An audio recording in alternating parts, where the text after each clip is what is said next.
За сайн байна уу?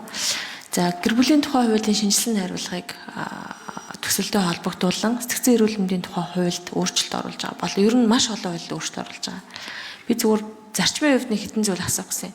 Ер нь энэ хуулиар гэр бүл болох, за нэгэнд бий болгосон гэр бүлээ хамгаалах, за гэр бүл салах гэсэн юм 3 үе шат болгон дээр сэтгцэн эрүүл мэндийн үйлчилгээ, сэтгцэн эрүүл мэндийн оролцоо, эсвэл сэтгэл зүйн үйлчилгээ, сэтгэл зүйчийн оролцоо зэрэг асуудлууд нь ер нь хэр тусгагдаж хуучин байснаасаа хэр сайжирсан юм бэ?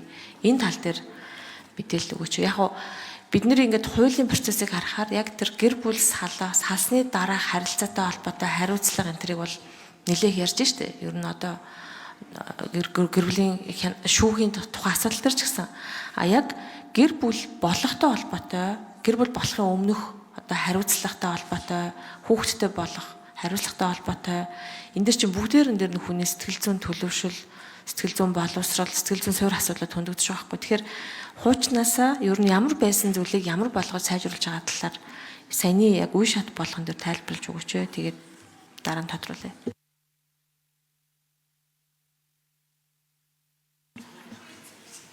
За хариулах ажлын хэсэг хариулах уу? Баасны зүйл хариулах уу? За энэ зүйл хууль зүйн дотоод юм хариулъя. Энэ дэрийн 3 дугаар микрофон.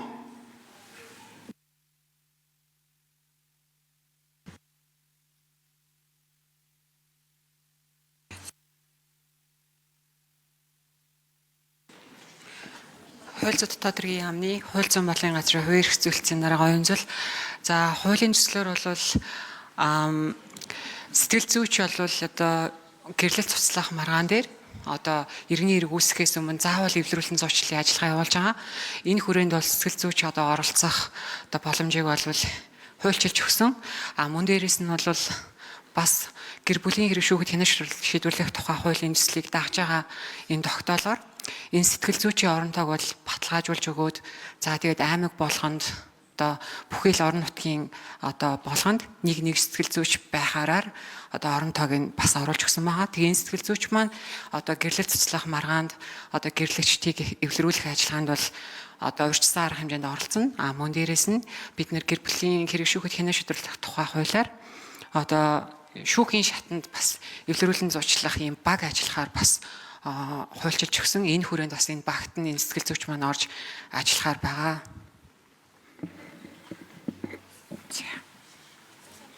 За нэмж хариулъя баасны зүйл шүү.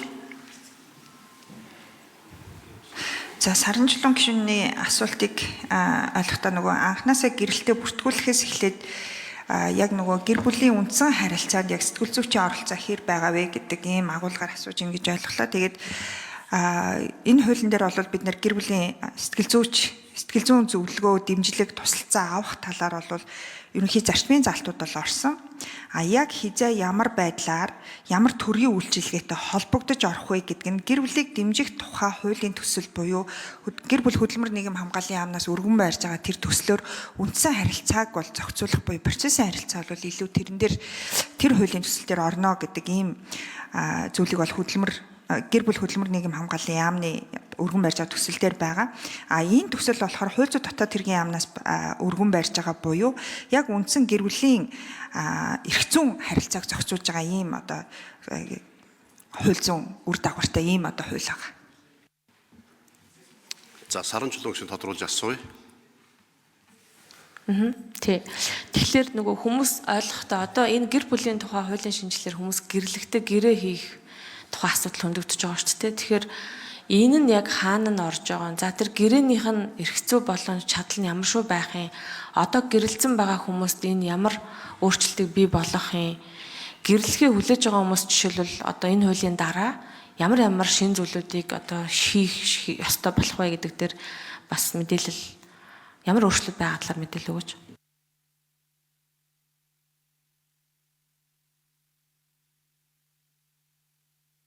За ажлын хэсэг хариулъя. 3 дугаар микрофон.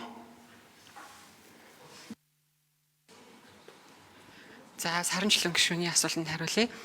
Гэрэлтийн гэрээтэй холбоотойгоор асуулт байгаа.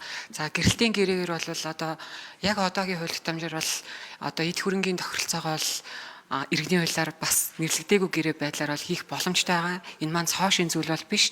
Гэхдээ хуулийн төслөөр бол илүү гэрэлтийн гэрээ гэж нэрлэж өгөөд яг энэ гэрэлтийн гэрээнд бол одоо гэрлэгчдийн эд хөрөнгийн асуудлыг бол одоо гэрэл цуцлахтай холбоотойгоор заавал шүүхэд хууль хэрэглэж одоо маргаан үсгэхээс өмнө одоо урьдчилан сэргийлж тохиролцох тэр боломжийг нь бол одоо тусахаар оруулж өгсөн байгаа. За энд маань бол үйл хөдлөх хөрөнгөтэй холбоотой жишээлх юм бол гэрэлтийн гэрэн дээр тусах юм бол эд хөрөнгийн эрхийн бүртгэлд бас энэ урьдчилсан тэмдэглэгийг хийгээд бүртгэлд нь бас ингээд яг тэр тохиролцсон хөрөнгөн дээр яг энэ гэрэлтийн гэрээгээр ингэж одоо тохиролцсон шүү гэдэг дээр ингээд бүртгэл хийж одоо нэг нь дур мэдэж захиран зарцуулахгүй байх.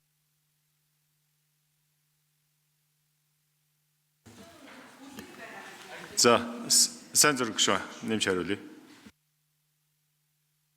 Манай саран чулуун гишүүн бас нэг иргэд олон нийтэд зөв мэдээлэл өгөө гэдэг үгнээс асууад байх шиг байна. Энэ дээр бол мэдээж 4-р бүлэг дээр маш том тодорхой зохицуултууд наривчилж орж байгаа. За ер нь бол гэрээний харилцаа талуудын сайн дурын үндсэн дээр явна. Эхнэр нөхөр сайн дурын үндсэн дээр энэ гэрээгээ байгуулна. Заавал гэсэн үг биш. За гэрэлсний дараа болон гэрэл одоо хэдий ч энэ одоо гэрээний асуудлыг харилцан тохиролцож байгуулж болно.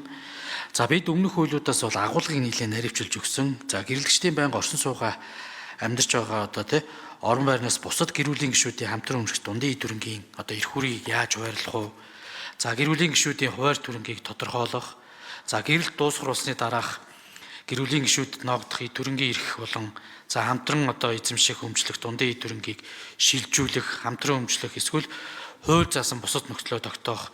За гэр бүлийн хэрэгцээний зардлыг хуваарлах гэх мэт одоо энэ асуудлуудыг бол одоо тусгаж болно. За бусад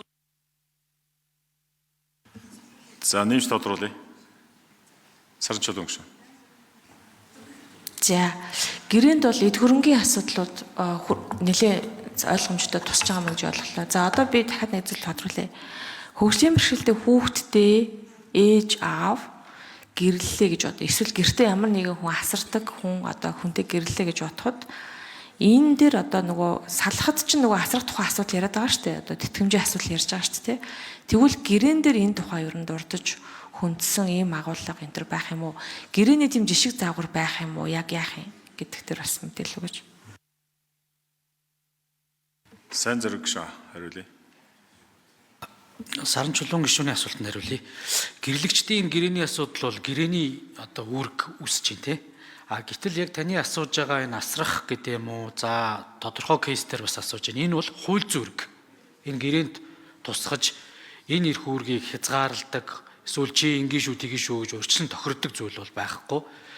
Тодорхой кейс ба одоо кейсийн онцлогоос бас шалтгаалж болно. Ер нь бол эцсийн дүндээ шүүхээр одоо бас шийдвэрлүүлэх энэ нөхцөл байдлаар орно. Тэгээд энэ хууль зүйн эрх учраас гэрээгээр зохицуулдаг харилцаа биш. Энийгээ бас тодорхой хэмжээнд одоо ээж аав, эцэг их асраа хамбал харгалзан дэмжигчид бас одоо тодорхой одоо гэр бүлийн тэр онцлог за эргээд энэ хүүхдийн насны онцлогоос эхлээл болон эрүүл мэндийн онцлог одоо шалтгаанаас эхлээд бүх зүйлүүдийг бас тодорхой одоо зохицуулж өгсөн байж байгаа. Харгалзаж үүсгэх нөхцлүүдийг. За зочин танилцуулъя. Увс аймгийн цагаан хайрхан сумын ерхий боловсролын сургуулийн 1996 оны төгсөгчид улсын хурлын үйл ажиллагаа төрийн ордондоо танилцж байна. За төгсөгчдөө эрүүл энх сайн сайхан бүхний хүсэн өрөөё.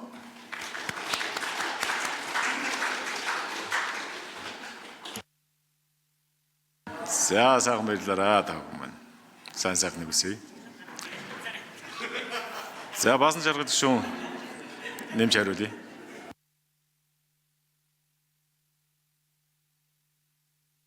Миний микрофон за саран чулуун гишүүний яг асуугаад байгаа асуулт нэг зүйлийг айгүй тодорхой хариулъя. Яг хөгжлийн бэрхшээлтэй хүүхэдтэй юм уу? Яг ийм асаргааны хүнийг хүнтэй гэр бүлийн гишүүн ийм одоо асаргааны байгаа тохиолдолд нэг зүйл орж ирсэн тэтгэмжээс гадна зардлын асуудлыг бид нар шийдэхээр гэр бүлийн хууль болоод гэр бүлийн процессын хуулинд аль алин дээр нь орсон маа.